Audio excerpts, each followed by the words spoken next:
বন্ধুরা, আজ আমি আপনাদের দেখাতে চলেছি প্রায় 450 বছরের পুরাতন কুসুম্বা মসজিদ।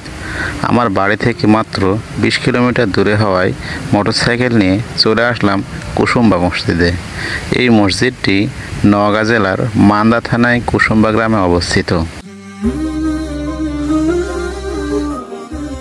এই মসজিদটি বাংলার সুলতানি আমলের অসাধারণ শিল্প ও স্থাপত্য শৈলীর এক অন্যতম নিদর্শন।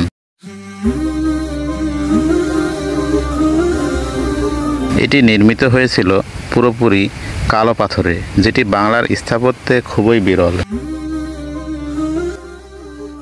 মসজিদটি আফগান শাসক গিয়াসউদ্দিন বাহাদুর শাহ এর শাসনামলে 1558 থেকে 1559 খ্রিস্টাব্দের মধ্যে নির্মাণ করেছিলেন।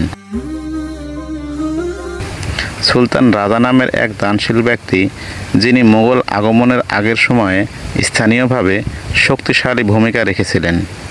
এই মসজিদের স্থাপত্যে দেখা যায় সুলতানি আমলের প্রভাব। মেহরাব, ফুলের নকশা সাথে আরবি ক্যালিগ্রাফি দেখে মুগ্ধ হয় সবাই। 1897 সালের ভূমিকম্পে মসজিদটির ব্যাপক ক্ষয়ক্ষতি হয়, ভেঙে পড়ে 3টি গম্বুজ। পরে তা সংস্কার করা হয়। মসজিদের ভিতরে উত্তর পশ্চিম কোণে একটি উঁচু স্থান রয়েছে। ধারণা করা হয় কাজী বা বিচারকগণ এখানে বসেই এলাকার বিভিন্ন সমস্যা সমাধান করে থাকতেন।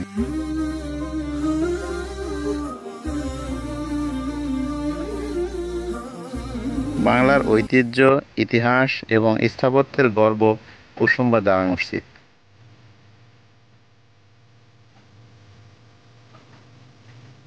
সুন্দর ব্যবস্থাপনার মধ্য দিয়ে সংরক্ষণ করা হচ্ছে এই কুসুম্বা মসজিদটি। মসজিদের সম্মুখভাগে রয়েছে একটি 77 বিঘার বিশাল পুকুর। দর্শনার্থীরা এখানে এসে শীতল জলে গোসল করে থাকেন। বাংলার ঐতিহ্য, ইতিহাস এবং স্থাপত্যের গর্ব কুসুম্বা জামে মসজিদ আমাদের মনে করিয়ে দেয় আমাদের অতীত কতটা সমৃদ্ধ এবং কীর্তিমান ছিল। আশা করি ভিডিওটি দেখে আপনি কিছুটা হলেও জানলেন কুসুম্বা মসজিদের গুরুত্ব সম্পর্কে। আমাদের সঙ্গে থাকার জন্য ধন্যবাদ। অনুগ্রহ করে চ্যানেলটি সাবস্ক্রাইব করবেন। ধন্যবাদ।